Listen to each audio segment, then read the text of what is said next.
There we go. There's confirmation. So, yeah, thanks very much. So the purpose of this the event really, given that we're now nearly a year into the pilot, the Care Leavers Basic Income pilot in Wales, I thought it was a good time really to sort of look forwards rather than reflect on things, and how, beyond that pilot, we would deliver a basic income in Wales. So that's the reason for it. I think it's the first of many events that we'd like to do. We're hopefully going to do a few over the next few months, looking at sort of climate, AI, that kind of thing as well, which I think are pretty exciting stuff, and particularly in the basic income space. So just to give you, I suppose, a brief update on the pilot. It started on the 1st of July. We're nearly a year into it. Essentially what the pilot is care leavers all across Wales will receive £1,600, and that's before tax, so it will be taxed each month, and that will be for a 2-year period. The trial itself will last 3 years, just so it allows everybody the opportunity within when it started in the first year who turn 18 to join the pilot. It's a fantastic uptake. So I think there's around about 98% of people have actually joined the pilot, which is incredible, really, for pilots. It's a huge number of people that are joining it. There are, of course, that you may have seen the news recently over the last few days with the Sun articles and the Daily Mail and everyone else shouting at clouds in relation to the refugees who have been unaccompanied, who have arrived in Wales unaccompanied. So every refugees who are under 18 who are also on the trial. There's an issue with their ability to obtain legal aid. The Welsh government wrote basically to the UK government to get a bit of clarity on that, but obviously people are, I suppose a lot of people who have taken issue with refugees recently have tried to spin that, and it's just not right. There's a lot of misinformation on. There's a very good article on Nation Cymru. I suggest people go and read that if you want to get a bit more information. So I'll kick things off. So I'll hand over to our panel first, so they can introduce themselves. We've got an excellent lineup, and once they've introduce themselves, I'll sort of kick things off really, and dive straight into the questions. I'm hoping that will take about 25 minutes, half an hour tops, and then we'll open it up for some Q&A at the end.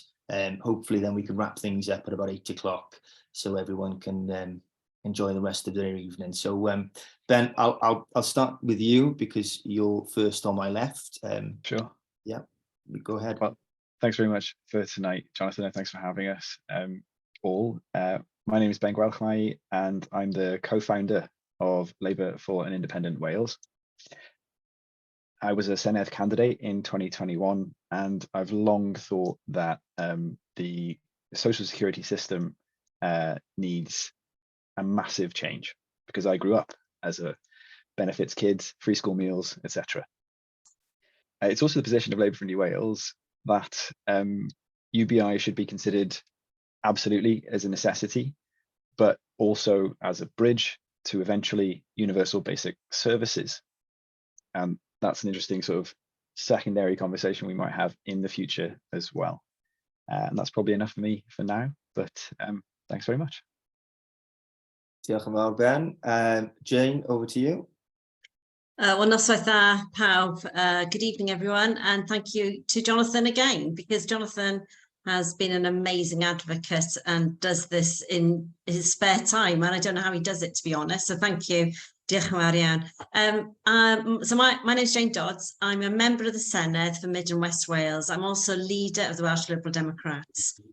I'll go into kind of more later on my position of universal basic income, but I'm also here to listen as well. I'd be great to hear the views of everybody else and all of you on the call as well. Thanks for joining. Diolch yn fawr iawn.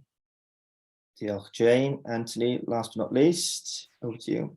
Thanks, Jonathan. And just like to echo the others, thanks to you for bringing this together and organising it, and also to you and the UBI Lab Cymru team for all the incredible work that you've done in keeping us on the agenda in Wales and keeping it in people's minds and focused. And thank you for organising this evening's event. Really looking forward to that. I'm Anthony Slaughter, the leader of Wales Green Party for the last 4.5 years. UBI has been a long-standing Green Party policy, so we're really pleased to see it getting such widespread interest from across the political spectrum. And although it's not a universal basic income trial in Wales, it is a very welcome step in the right direction. And I'm looking forward to discussing, and as Jane said, hearing other people's views on how we take this forward in the future. And does that involve an independent Wales, or what sort of future Wales does it involve?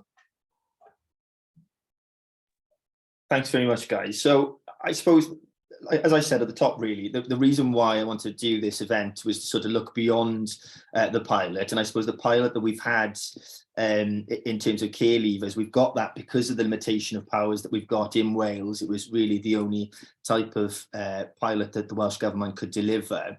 And of course, at the moment, there's the Welsh Government have commissioned a sort of a report on the Constitution of Wales and what that could look like in the future. I think we've recently had an interim report that was released in December that provided 3 options that future could look like for Wales, one being entrenched devolution, the other federalism, and finally independence. So Anthony, I'll start with you. Based on sort of that, considering that report and based on those options, if you could just give your case really as to which of those options you think would best or be more appropriate to deliver a basic income for Wales. Okay, thanks, Jonathan. Like other parties, the Wales Green Party did submit our submission into the Constitutional Commission. And in our submission, we made the case that Wales Green Party believes independence is the best future for Wales. Not that all those other options wouldn't be a vast improvement on where we are now, a step in the right direction. But ultimately, for me, for the Green Party, we can look at increased devolution, we can look at federalism, but the sticking point will always be that ultimate decisions will be at the whim of Westminster. And we've seen in the last year or so that devolution is not safe under Westminster. And I believe personally that's true whether the government are wearing blue ties or red ties. The fact is they all wear blue ties at the moment anyway, don't they? But we've seen the internal markets bill pushed back, and then we've seen some really blatant examples in Scotland with Section 35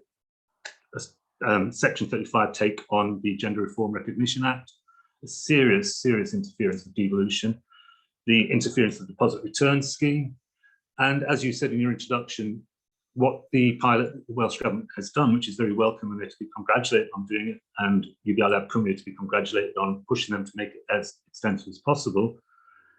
It highlights, while being a really good example of Wales leading the way and being forward-thinking, progressive, small country, it highlights the limits within the constitutional settlement we have at the moment.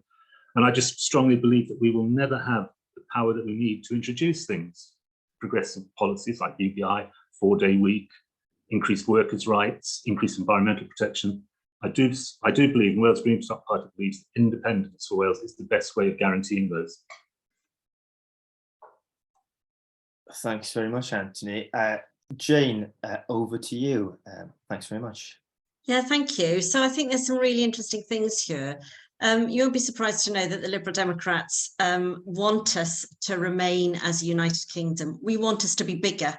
In fact, we were the only national party, along with the Greens, who actually stood for us to stay in the EU. I don't want us to be smaller. I want us to remain a big force and to even get bigger. Who knows? In terms of the issues around federalism and increased devolution and independence in delivering universal basic income, which I think is what we want to focus on this evening, let's just look at Scotland. Scotland are not independent, yet Scotland have the powers in terms of their welfare settlement to actually deliver, as far as I understand it, a universal basic income across the country. They've chosen not to do it at the moment, but they can do it. So they don't have to be independent in order to do it. Now, you may correct me on that, but that's my understanding. So Wales doesn't need to do it if it got the devolved powers. And I want to see Wales have home rule. I want to see us have those powers in order to deliver universal basic income across Wales. 2 other really quick points. I'm chair as well as being a member of the Senedd, I'm also chair of the cross-party group on care experienced young people. So we thankfully have a real lens into how that's working for care experienced young people in Wales. And you've heard that it's only a year into it, but it's really delivering positive results, which I'm sure you would all, because you're on this call, I'm sure you would all agree with. And we need to really look at the evaluation of that, because we won't convince the skeptics unless we actually produce the research. So that's really important to me. The second thing is, people ask me, what is federalism? Look, I hate that word. I would ban it, because actually, what is it? It's a funny word, isn't it? Federalism. So let's ban it in this conversation, or you won't hear me say it beyond now. What I think that means is a partnership of equals. That is, that we are all equal together and working together. Now, I agree, we don't have that at the moment. And we need a change in the Westminster government. I'll look forward to hearing from Ben as a member of the Labour Party, because it's really unfortunate that we still don't have Keir Starmer actually committing to a universal basic income. Let's see if Mark Drakeford can do it when we hope. Let's see what happens when we hope Keir Starmer does become the next leader of the United Kingdom. Because when that happens, I think we'll be able to start on the journey to devolved powers, to a partnership of equals, and to delivering universal basic income across Wales. Thank you. Thanks very much, Jane. And finally, Ben, over to you. Thanks. Yeah, diolch pawb. That is an interesting set of beginner conversations, really, but all of them point to fractal futures when you think about it, because technically all of the three options, entrenched devolution, federalism, as wide and as big as that is, and independence, and actually as complex as that could be, all three could technically deliver a UBI. Of course, in entrenched devolution, it would require the UK Treasury and the UK government to agree. Within federalism, it would again require UK government and UK Treasury, presumably within some sort of newly reformed Treasury and UK government secondary parliamentary body, perhaps, of the nations and regions, I think, as Gordon Brown put it. And here's where it gets even more complex. When the Commission are talking about federalism, they're actually talking about it on a large sliding scale. Albert Owen and Dr. Rowan Williams gave a presentation at the Welsh Labour conference this year talking about it. They're not just talking about federalism, they're talking about confederalism as well, which is what Jane hinted at as well, because in confederalism, like the EU, which is a confederal union, all countries are independent, but they're also in this union and equal. So it might not just be one of the three, it might be a wider thing. Now, obviously, I think our Overton window in Britain is, in Westminster, very small, in the rest of the UK, fractured and fractal and strange and wonderful, and in Wales, in lots of ways, far more radical. So I would argue that we need to push for independence in order to get UBI in the future. I know we have lots of leaders like Mark Drakeford who are keen to take those steps, have a basic income, see where that leads us. But I think it's an anti-fascist independence push that will, as Martin Luther King wanted, reduce a lot of those tensions that are essentially stoked by the Tories in Westminster. And that will only really come from the radical fringes, and that has to come outside of the Westminster Overton window. It has to kind of, you know, pull it back to the left, or at least the centre.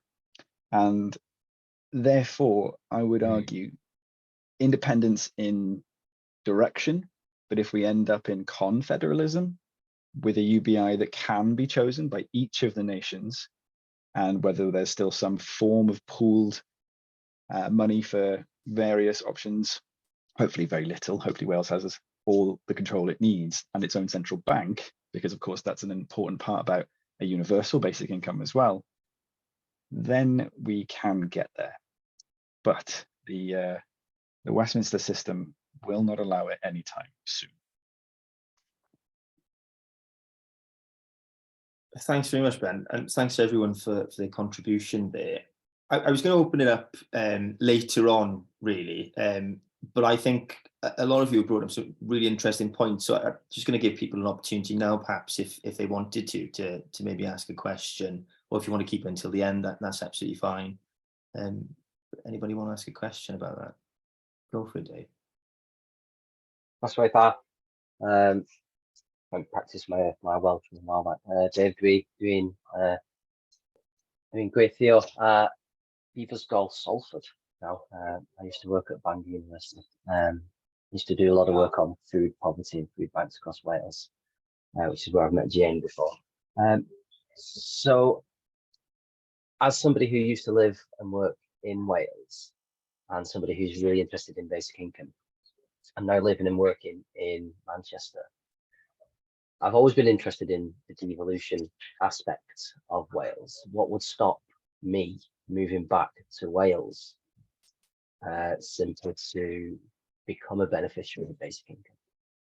That's something that's really, really interested me, because I'm really interested in the idea of devolution. And I remember asking this to the Bevan Foundation several years ago when they were discussing it. I didn't really get a great answer. We're going to like rebuild Offa's Dyke or something to stop possible mass migration. Anyone want to go first? Anthony, go on, you got your hand up, go for it.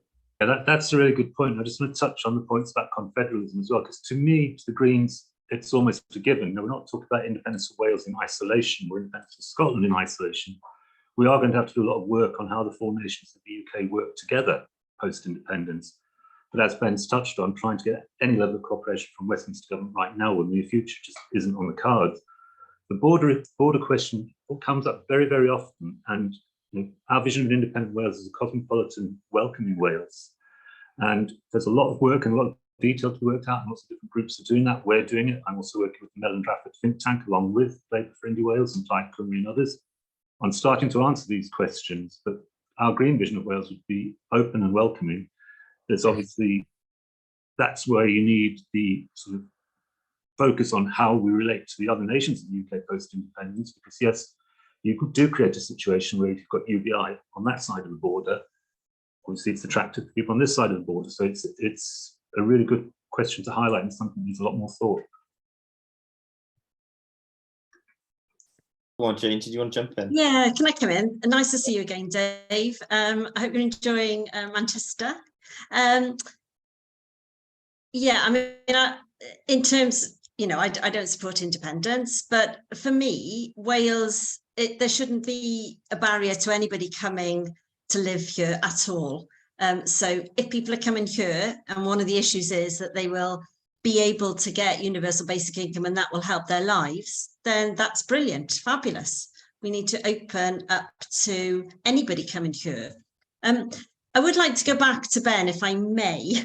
Ben, you're a Labour Party member, and I'm just a bit confused to hear you say that should Keir Starmer become Prime Minister next year or whenever, that we will still have a battle on our hands in relation to delivering a better Wales with more devolved powers, given that we are definitely going to have a Labour Party in power in Wales, and it's more than likely we're going to have one in London. So I'm just a little bit confused, because actually the power does lie with you and your party to be able to deliver what we want to see. But that may be an issue for later on, Jonathan. I don't want to, take up this time, because I can see lots of hands up, and it's really great to see that, isn't it? So really don't want to, we can leave that for later on, perhaps. Over to you, Jonathan. Dear. No, it's fine. Ben, I'll give you an opportunity to respond. And what I'll do then, if it's okay, I'll take a question from Mike and then Alison. And Reinhard, I'll come back to you if that's okay. I want to give, I know that we've had all men asking questions, so I want to give Alison an opportunity.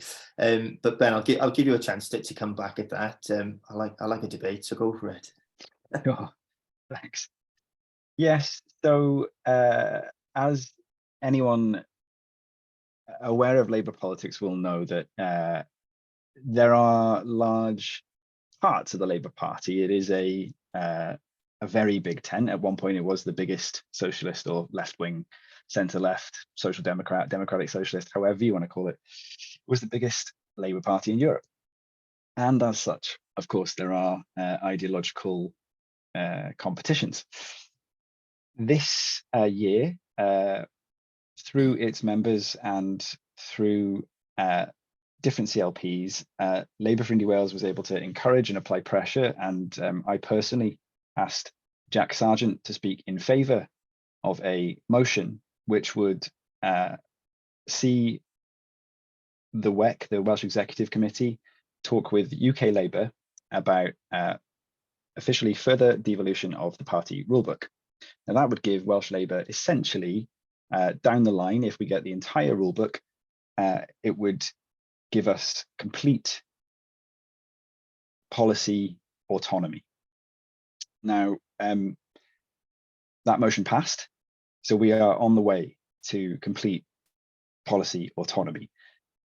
And one of the reasons that's important, of course, is because in the UK, we have to get used to a far more complex, grown-up idea of politics. We know that, for example, Jeremy Corbyn and Carwyn Jones didn't always see eye to eye when Carwyn was First Minister. But we need to be able to say, as Labour members, as even a Labour leader like Mark hinted at in his conference speech when he said proportional representation must be brought into the UK Parliament, and I believe it was Will from Wales Online and the Western Mail who asked Keir Starmer immediately after that speech, and Keir Starmer said PR is not a priority. So there are always going to be competing policies, ideologies and positions, and the battle doesn't unfortunately end in an election, and I would posit that it's only really 60-40 that UK Labour will win. I wouldn't necessarily rely on the current polls. With I know Sunak's unpopular, but he's got a year if he wants it, and there's a lot of work he can do. To answer the original question of Dave's, Dave, there are current trials in Ireland where artists are getting a basic income, but those artists have to have had residency in Ireland for, I think it's 3 years, and they don't necessarily have to be naturalised citizens, because obviously they're part of the EU, but they do have to have been resident there for a certain number of years, and that could be one way, but it doesn't have to be. It has to be negotiated in the process of development. Hope that answers. Thanks, Ben. I'm going to jump the queue if I can and wield my chair power, if that's okay, just quickly, because there's something I want to touch on here, because you spoke about, Ben, the party rule book being devolved, but then and the Welsh Labour's ability then to craft their own policies and that kind of thing. But what does that mean in terms of, for example, if the Welsh Labour Party in Wales, the Welsh Labour Party in Wales, Welsh Labour Party decided that they wanted to roll out a UBI across all of Wales, but of course they would still then need the welfare powers in order to do that, which would rest with the UK party. So for me, there's a bit of conflict there. It's sort of, it's got the powers up to write your own policies, but you've not necessarily got the actual powers to make that happen. Could you just, I suppose, just touch on that briefly for me, because it does seem to be a little bit of a contradiction there, I think. Sure, yeah. It can definitely be frustrating. It certainly is for those of us in Labour for Indie Wales often. And you're right to say that obviously it's the Westminster Parliament that has to agree to devolve anything, and that's precisely why we push for Indie Wales, because it's much clearer, it's much more appropriate, really, because you shoot for the moon and you end up at the atmosphere. But well, unlike today's events where you don't, you explode actually. However, all of them are trying. So yeah, it does appear like a sort of contradiction or a real frustrating difficulty. But what it is even if UK Labour get elected, and of course they bring in the Brown report, which acknowledges the Constitutional Commission, then there are still those processes. There are still the backroom debates, and let's be honest, they can become arguments. There are lots of hardcore British nationalist unionists in the UK Labour Party and in the UK Parliamentary Labour Party, and some of them are from Wales. So, it's not, to me, it's not a contradiction to just acknowledge that and say that there's a continuous battle. I think this is also one of the contradictions of devolution itself, because it is created in such a way that even if Welsh Labour got complete policy autonomy and became a definite sister party even that far, then the Welsh Labour would have to say, right, well, we're the party of government currently, and let's say they get re-elected at the next Senedd election, then they'd have to, and they had full autonomy and they were a sister party, then they'd have to say, right, well, we want a central bank and we want to do it as government, and they'd put it in their, let's say, manifesto, and they might even take it to the UK government through through Mick Antonov's job, which is the Minister for the Constitution and more, and then it would still be under the current constitutional settlement of devolution up to the UK government or UK Labour to go, yeah, maybe not, which is why often people accuse different parties of watering down the Wales Acts. Yeah, I think that's the difficulty there, isn't it? Is that it just, for me, it just seems to be a slight contradiction. But yeah, I suppose I note your point. Anthony, just quickly, I don't know if you want to say anything before I move on to the rest of the speakers. I note you haven't anything. Well, it's really interesting, that internal tension, isn't it? Because as soon as you said the devolution of the rule book, which I was aware of, and I think it's a welcome step, does that include policy that isn't devolved areas? Is it across the board policy for Welsh Labour? And we have similar tensions within Wales Green Party, and as devolution expands and as we hopefully move towards independence, those tensions become even more obvious, which is why there's a lot of discussion. Some of you might have seen the piece in Nation Coming this week, where I personally, this is my personal view, I'm speaking as party spokesperson, I do believe that Wales Green Party will become a separate constitutional party from Green Party in Wales at some point in the future. And I personally think it's a desirable thing, because this tension is always going to be there between the power in Westminster and the frustration about having really good people on the ground in Wales from a variety of parties wanting to do really radical progressive things, and ultimately always relying on the Treasury back in Westminster. So I think it's probably a tension for all parties in Wales. Conservatives are probably the only ones who aren't worried about it, but it's an interesting area, and I think it will mirror the move towards independence will be mirrored by the move towards independent Welsh political parties as well. Thanks, Anthony. Alison, I'll come to you, and then Mike, I'll come to you after that. Thank you. Go ahead, Alison. Okay, thanks, Jonathan. I have to confess that I'm in Manchester with Dave. We're the co-chairs of UBI Lab Manchester, and I haven't thought about these issues in nearly as much depth as some of you on the call tonight have. So this is fascinating for me. First thing I want to pick up is a word that Ben used, which was grown up, because in Manchester City Council, grown up politics to me is it's appalling. So this seems very, very grown up to me, and I really welcome all the members of the different parties talking to each other. It's wonderful. I'm the Green Party, but I would love to be able to talk to people in the Labour Party like this in Manchester, and we can't. First of all, first question is very simple, and that's, where do Plaid Cymru stand on this? And why aren't they here tonight? Is there a reason for that? And the other thing is, and you may have covered this, but I might not quite have understood the detail. Jane said that Scotland has the powers without having independence, but I understood that their feasibility study sort of floundered on, they had very intense discussions with HMRC and DWP, and it just didn't get anywhere. And therefore, without that, they couldn't go any further. They did a really, it was 2-year feasibility study, wasn't it? So it's quite a serious one, and it just couldn't get any further. Thank you.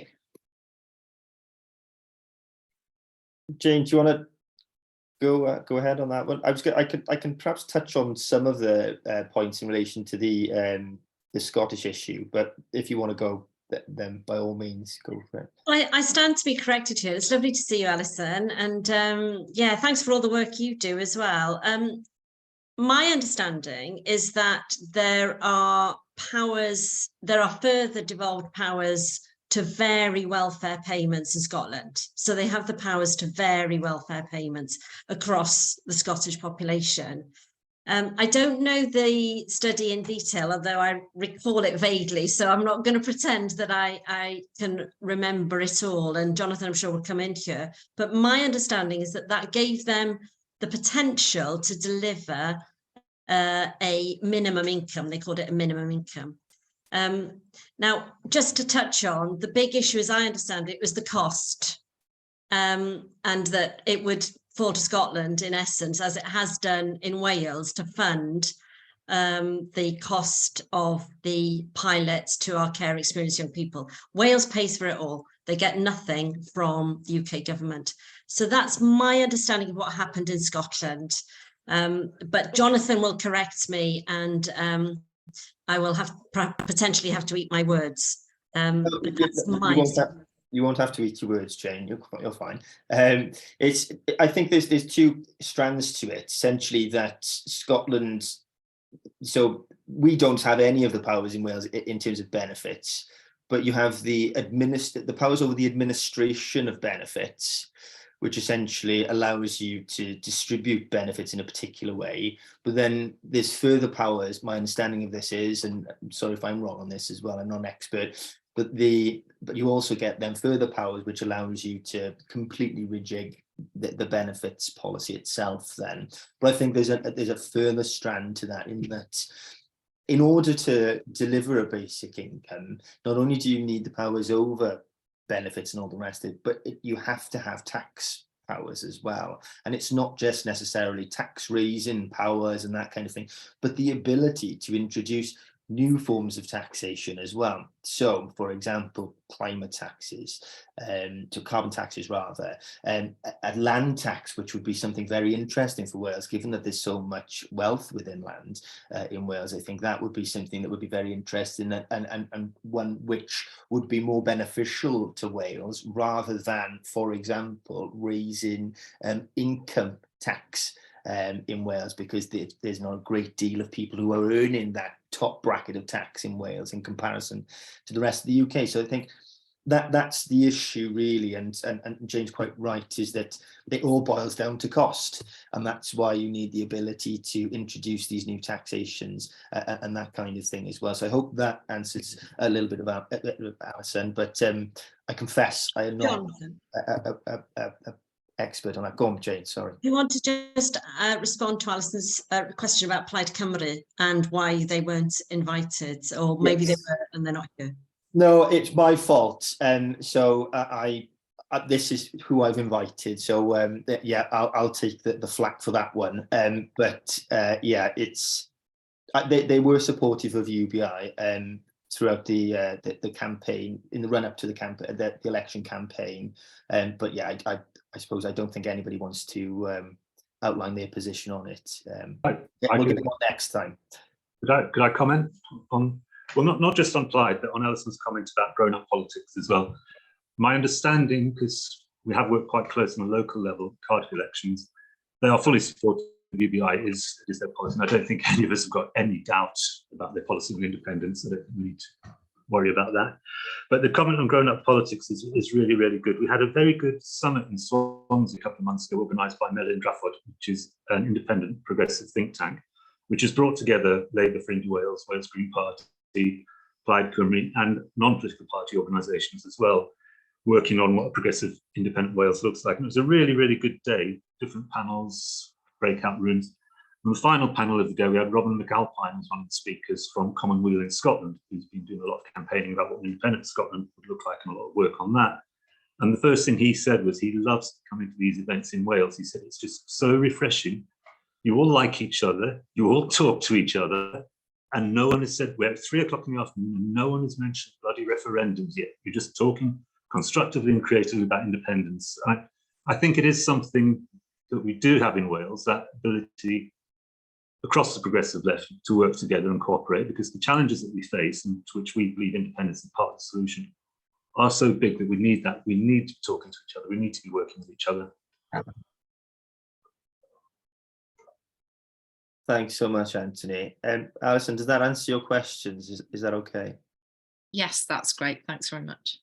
Thanks. No, Jonathan, I wasn't accusing you of. I just wondered. Got me in trouble there with Plaid Cymru. No, I know. I'm so sorry. I'm so sorry. Sorry, Mike. You've been waiting a long time. Over to you. Thanks for your patience.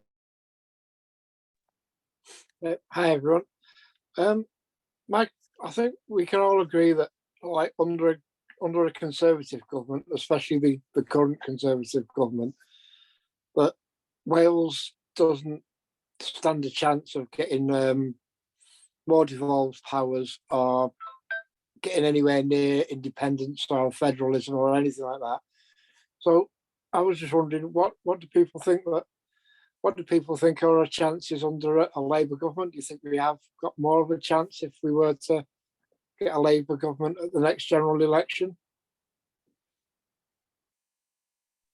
Ben, I'll come back to you if that's okay, but perhaps I'll give Anthony or Jane a go at answering it first. Guys, any of you want to go?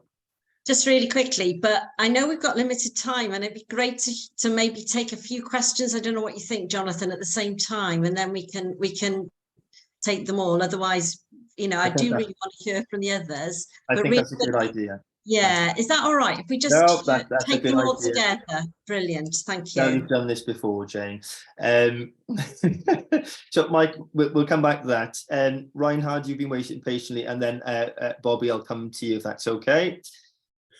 Yeah, hello. Can you hear me? Yes, loud and clear, Reinhard. Okay, I just wanted to, it's more a comment. You can also take it as a question, but I would be cautious of linking basic income to the sort of state structure which we have, because I agree with Jonathan. Essentially, for basic income, it depends on what authority does the political entity have in terms of taxation and in terms of social spending, social welfare spending, and that can differ from country to country. I mean, I'm by background a public health person, academic, but I taught our international students international public health, and because there was always a lot of confusion about the different forms of political organization. So for instance, Germany, United States and Switzerland are all now federations, or even that they originally were confederations. I used the Commonwealth as an example for confederation, and the EU, in my opinion, is a what I taught students, supranational organization, which has characteristics of a federation and a confederation. And with confederation, normally it's easier for the unit, it's a more voluntary arrangement, it's easier for the different political units to separate or to go apart than in a federation. But I think essentially, like in Germany, the authority of the states is in health and education, but not in taxation and social spending. So I could not imagine in Germany, for instance, one of the German states to introduce separately, to be able to introduce separately a basic income. It depends on the authority in the area of taxation and social spending. So I would not like to confuse the public saying, okay, we need this or this form of arrangement in order to introduce a basic income, because I think it will even more, in my opinion, but I'm happy to see other comments would even more confuse people about the topic. Thank you. Thanks, Reinhard. And Bobby, over to you.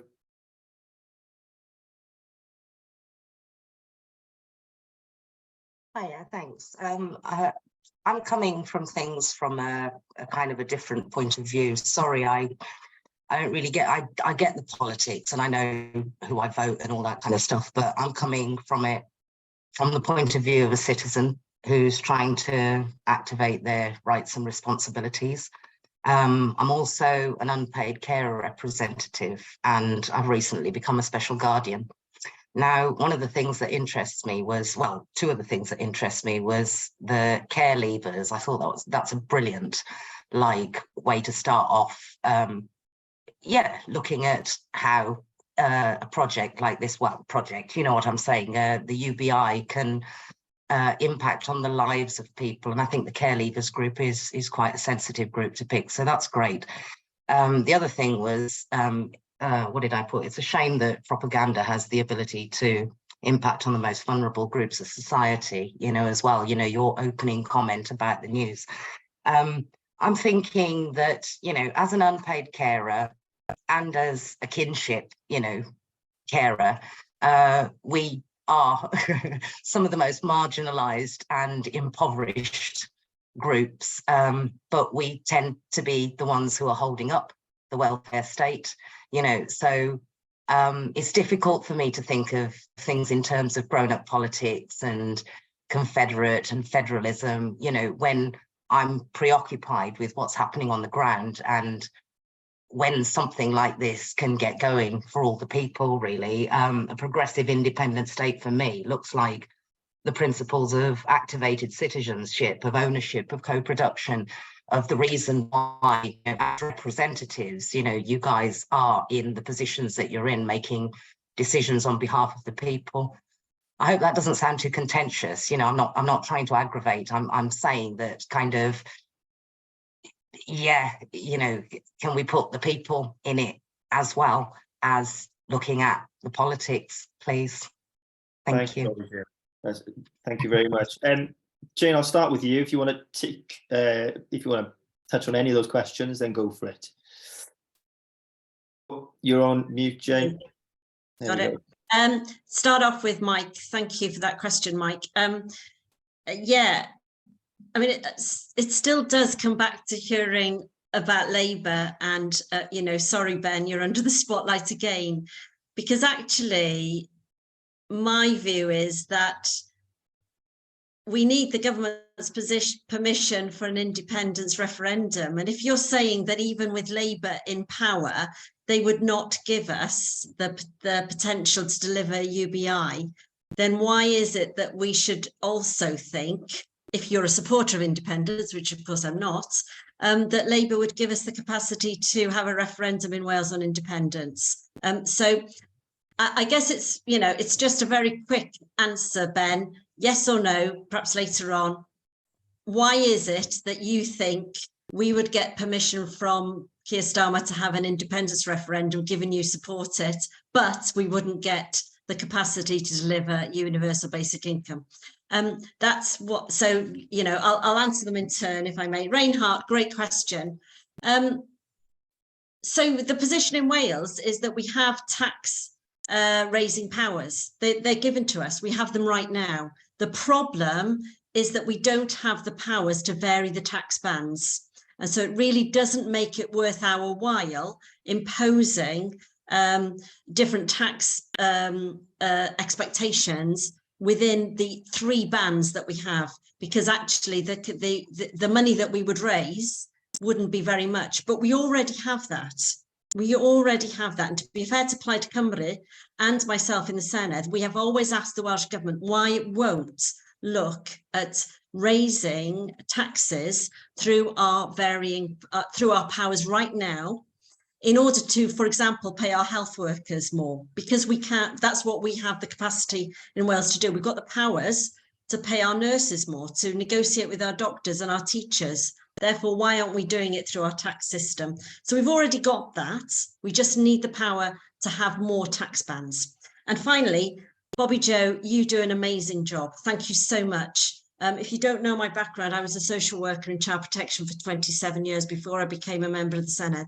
And what you do is amazing. So thank you very much. And we do need to put the people back into this equation. You're absolutely right. What will it mean for people in Wales? What will it mean for people like you? What does it mean? We hope to see for our care experienced young people. That's absolutely fundamental to our arguments to move forward the debate to get universal basic income through Labour, perhaps being in power in Westminster. How do we get that? I just want to mention one final thing. I passed a motion last July for what's called a transition universal basic income. So that's about moving workers who are in carbon heavy industries to the green industries and looking at them having a universal basic income.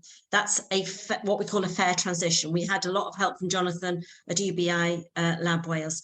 Now, that's about people who feel disenfranchised in Wales because we're always getting at them for not being in green industries and being in fossil fuel industries. We've got to move the debate that has people at the centre and says we want to treat you better and fairly. So thank you for that point, Bobby Joe. Really well made. Diolch yn fawr iawn. Thanks very much, Jane. Ben, I'll come to you just so you could get an opportunity to respond really to Jane, and if you could take the questions in turn, that would be great. Thanks. Sure. Diolch. Yeah. Jane, I disagree. We don't need a referendum. In fact, I hate referenda. I think it was Margaret Thatcher, of all people, that said referenda are the tools of despots and criminals. Boris Johnson proved that pretty well. I would agree that it will still be difficult if UK Labour get elected. However, any UK Labour government is better than any UK Tory government. And Mike, therefore, our chances are better, just simply from the very nature of our membership system in the UK and Welsh Labour Party.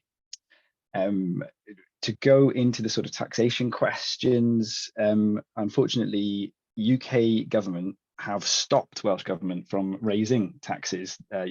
They've tried with Mark Drakeford to raise a land value tax, and UK government slapped them down and literally said, no, we don't want to do it. And that's what Rebecca Evans, Finance Minister in the Welsh Government, said at conference this year, but they will keep on challenging them because they have the powers, but they don't really have the political capital to see them through. So again, the stranglehold of devolution, which may play through into federalism, is a serious problem.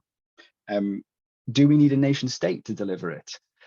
Well, you could argue, if you're revolutionary, you could argue that the NHS might well be better fitted to make a guaranteed income or a basic income rather than a universal basic income. And yes, if we get to a confederal position in the UK's future, it will be interesting to see how best it is negotiated. Bobby, I'm also a unpaid carer, and I know that carers allowance went up from £72 to £74 recently, and they said, oh, we're being so very generous, the UK government, and I laughed until I cried, because it's ridiculous. I would argue that what we can do for the future is have a constitutionally codified, a written constitution, which says that there has to be a minimum quality of life, and governments have to continuously work for that for the people. Because if you don't have that, you have a situation like you have in Britain today, where there's no written constitution, where inequality is some of the highest in Europe, and you have the richest of the rich getting away with essentially working very little while the rest of us scramble around and, like you said, keep things together. I would finally add that though I would encourage everyone to vote for a UK Labour government in a general election when it comes, it's important to remember that Welsh Labour is a devolved party for now and a sister party, I hope, in the future. And all of these debates continue that we're having tonight, continue within parties. So if you can and you have the capacity, get involved in the party you think has the best ability to make those changes. In my opinion, especially in Wales, that is Welsh Labour, and across the UK, maybe it will be UK Labour too. Thanks all. Diolch pawb. Thanks very much, Ben. Anthony, you Thank go. you. Ben made the point I wanted to make, that a referendum isn't the only way to independence, and it's probably not the ideal way to independence. The last thing we want is a polarised, divisive debate, a 48-52 vote, where half the country have been ignored. We have to work towards it in much more creative ways. Obviously, can't disagree, a UK Labour government, whatever shade, is infinitely preferable to any Tory Westminster government. I think there's going to be some interesting opportunities open up when people realise that Keir Starmer, so we get Keir Starmer elected, and people realise he wasn't just saying all this to get elected, he was saying all this because that is who he is. And that will open up some interesting spaces for progressive voices from various parties to start pushing those arguments. And I think Ben's touched on it. Making those arguments will be easier, even under a centrist disappointing Labour government, much, much easier under a Tory government. On the state stuff, I think it underlines the taxation. Yes, Wales Green Party support Plaid and Lib Dems call on the Welsh Government to use their income tax raising powers to pay increase for the NHS. It does, the limited tax powers they've got does highlight the shortfall of devolution and how there'll always be that, oh yes, but you can't do this, and does just indicate that we need full control over the wide range of taxation powers. And I'm really pleased with the point you made, Jonathan, about it's not just about fiddling with income tax, it's all these radical taxes we could bring in, carbon tax, the tax on 1% to top 1%. And I think that all these discussions do highlight the need for a central bank, national bank, and we're only going to get that with independence. On the carers, yeah, absolutely agree with everything that's been said. I was doing a lot of stuff in the last Senedd election and was horrified to find out, doing events about carers allowance and just finding out the exact, I always knew it was bad and a problem, but finding out the high proportion of people who are unpaid carers, and it is just wrong in the 21st century. It just should not be the case. And I think you make a really good point, Bobby Joe, about voices being heard. Very much part of Wales Green Party's submission to the Constitutional Commission is we believe in a citizen-led democracy. We believe in empowering voices as much as possible. We want decision-making to be done. It's not just about independence. We want decision-making to be devolved to the lowest possible level in every community, where people have real impact and input on the decisions that affect them. So very much support your call for people's voices to be heard. Very much Wales Green Party, very much support the work that Jonathan and Jane have done on the fair transition. It makes a lot of sense and it is a good next step using the powers we've got in Wales. Echoing what Ben said about elections, we've got a Senedd election coming up in 2026 under a new voting system. Just want to tell people, echoing what Ben said, get involved, pick the party that you think works best for you that will deliver this future that we all want, but be aware that we will get Greens elected into the Senedd next time round under this new system. So if you want, just imagine the change that makes. You know, we won't be in government, but we'll have a green voice of scrutiny in the Senedd, which will empower those in the Labour Party who agree with us on some of the ideas for the future. So I would just, as people start saying, vote this way, vote that way, I would just like to end on that one. Thank you. Thanks very much, Anthony. Does anybody want to come back on any of the points, panel? Anybody want to? No? All good? Okay, I'm conscious of the time. I suppose I'll wrap things up then and say thank you very much, everyone, for coming along this evening and contributing as well. I think we changed it up a little bit this on the hoof and sort of brought everyone in earlier than expected, but I think it worked really well, actually. I think, yeah, everyone contributed and it made for a lively debate, but a civil one at that as well. Okay, so I'll leave you all go. Before I do, if you want to get involved with the lab at all, that would be great. You can follow us on Twitter at UBI Lab Wales. You can follow our panel speakers. We've been tweeting about them all week as well, so you'll see their acts, follow them, and get involved with the local lab if you can as well. But yeah, I'll leave you go. Noswaith dda. Thank you very much, and thanks very much to the panel as well. It's been really interesting. Noswaith dda pawb. Diolch. Good one. Thank you, Jonathan, as well. Bye-bye.